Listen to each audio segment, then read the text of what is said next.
అప్పుడే తెల్లారిపోయింది ఏమిటన్నయ్య? తెల్లవారి 3 గంటలైంది. అదే శీతాకాలం కదా, ఐ మీన్ వేసంకాలం కదా, మరీ తొందరగా తెల్లారిపోతుంది ఈ మధ్య. అన్నయ్య, ఇవాళ నేను వదిన వాళ్ళ ఇంటికి బ్రేక్ఫాస్ట్కి రాలేను అన్నయ్య. నా తరఫున సారీ చెప్పే. ఏమిటో విపరీతమైన తలనొప్పిగా ఉంది. రాత్రి ఆ హోటల్ వాడు ఏదో డ్రింక్ ఇచ్చాడు, ఐ మీన్ కూల్ డ్రింక్.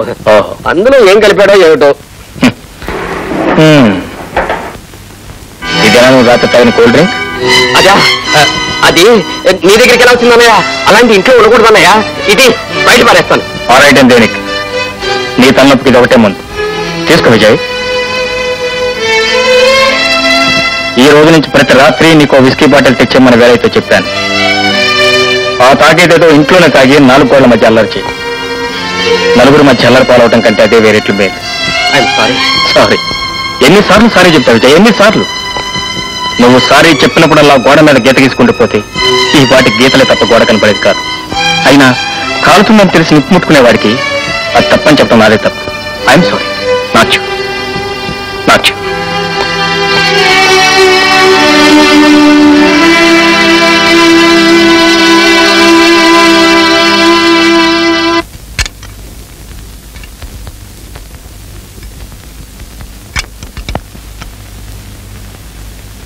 అట్లు పోయమంటారా అమ్మా? ఇప్పుడొద్దు, వాళ్ళు వచ్చాక వెద్దు కానీ కొంతసేపు ఆగు. 9 అయింది. మధు వచ్చేస్తుంటాడు. అదిగో మధు వచ్చేసాడు. నువ్వు అట్లు రెడీ చెయ్యి. అలాగేనమ్మా.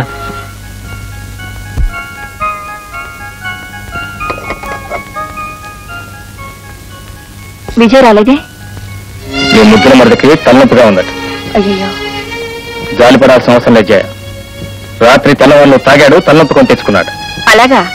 రానివని చెప్తాను, ఎడాపెడా వడ్డిస్తాను. నా ముందు అలాగే అంటావు. మరేం త్వరగా ఐస్ అయిపోయి టిఫిన్ వడ్డిస్తావు. ముందు మీరు టిఫిన్ చెదురుగాని రండి.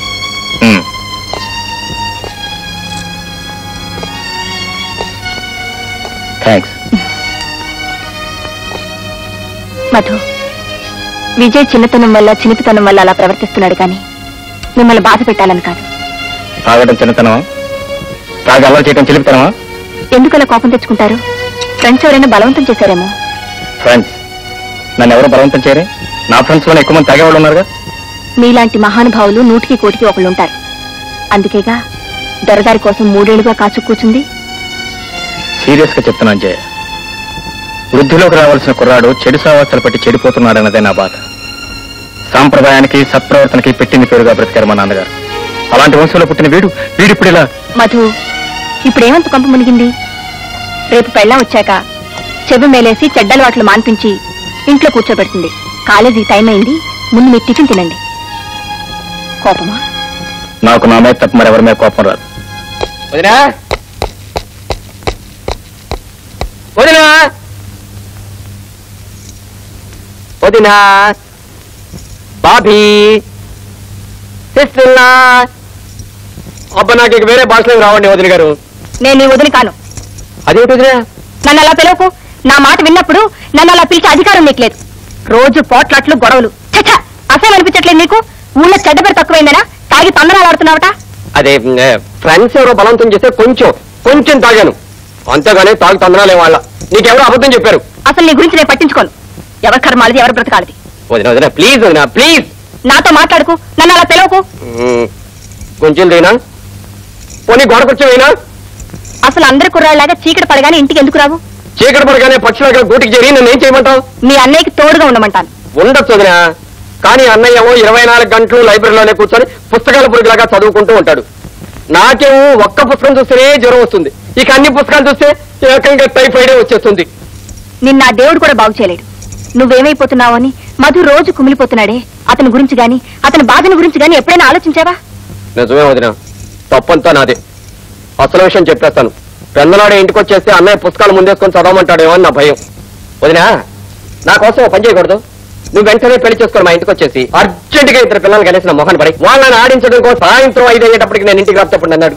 వెళ్ళి స్వీట్స్ తీసుకోవడమంటారా అమ్మా? అబ్బా, నాకంటే తొందర నీకు ఎక్కువ రంగన్నా. ముందు పెళ్లిగానే పోయా, స్వీట్స్ అయిన తర్వాత చూద్దాం. వెళ్ళు. విజయ్, ఇవాళ మీ అన్నయ్య పుట్టినరోజు, మర్చిపోయావా? అయ్యో వదినా, వదినా, మనం అర్జెంటుగా బజార్కి వెళ్ళారా?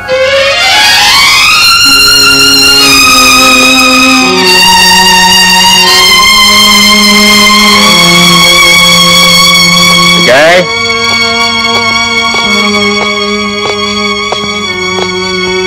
విజయ్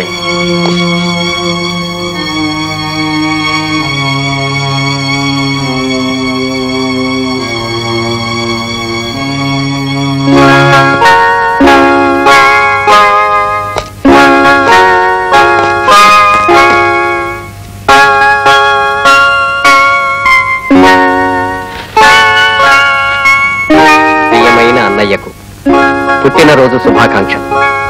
నేను వదిన బయటికి రావాలంటే నువ్వు పాట పాడాలి.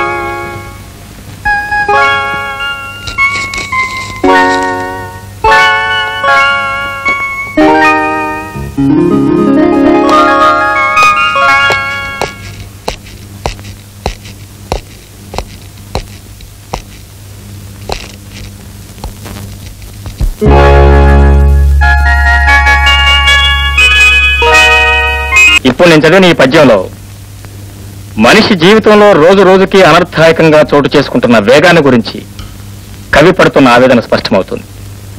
పరుగు పందెం లాంటి ఈ జీవితంలో ఏ మనిషికి తన జీవితాన్ని గురించి తన జీవిత గమనాన్ని గురించి ఒక్క క్షణం తీరిగ్గా ఆలోచించుకునే అవకాశం కలగటం లేదని కవి బాధపడుతున్నాడు. ఈ పద్యం నేను ఇప్పుడు రాస్తాను. అలా కాదురా, నీకెన్నిసార్లు చెప్పాలి? చిచి, రాకేష్ చేయడం చేత కదా Yadav.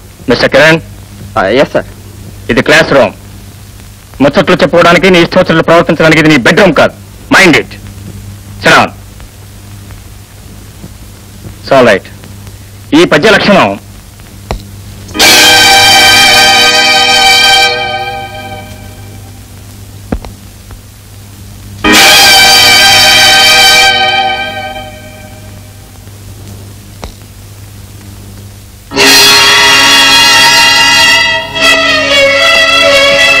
Karan, get up. Get up, I say. Out. Get out of the classroom. నేను వెళ్ళను. నేను కాలేజీకి జీతాలు కట్టేది క్లాసులోకి రావటానికి, క్లాస్లోంచి బయటకు పోవటానికి కాదు. మర్యాదగా బయటకు వెళ్తావా, ప్రిన్సిపల్ గారిని రిపోర్ట్ చేయమంటావా? క్లాస్ నుంచే కాదు, ఈ కాలేజీ నుంచి నేను బర్తరఫ్ చేయించగలను. ఆల్రెడీ ప్రిన్సిపల్ గారిని బిహేవియర్ గురించి నీకు వార్నింగ్ ఇచ్చారు. Don't forget it. Get out. Get out, I say. Okay.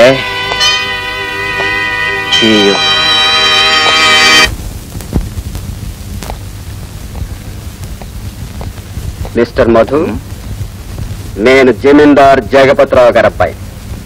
నన్ను క్లాసులోంచి అవమానించి బయటికి పంపేంత ధైర్యమా నీకు?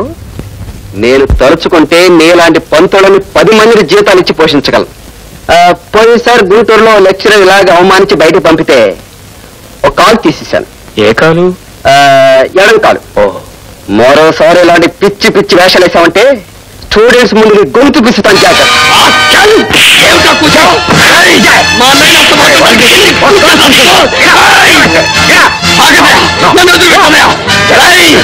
మురిక్కుంట లాంటిది కంపునోడితో మా అన్నయ్యని గొంతు పిస్తానంటారా? లేకపోతే నీ గొంతు పిస్తానంటాడా? రేయ్, ఈ విజయ్ బొందులో ప్రాణం ఉండగా మా అన్నయ్యనే కాదురా, ఆయన నీడని కూడా ఎవడు తాకలేడు. జాగ్రత్త, నీ నాలుక తక్కువ దొంగ. Vijay, come down, come down. Let's go home. Let's go home. Come, come.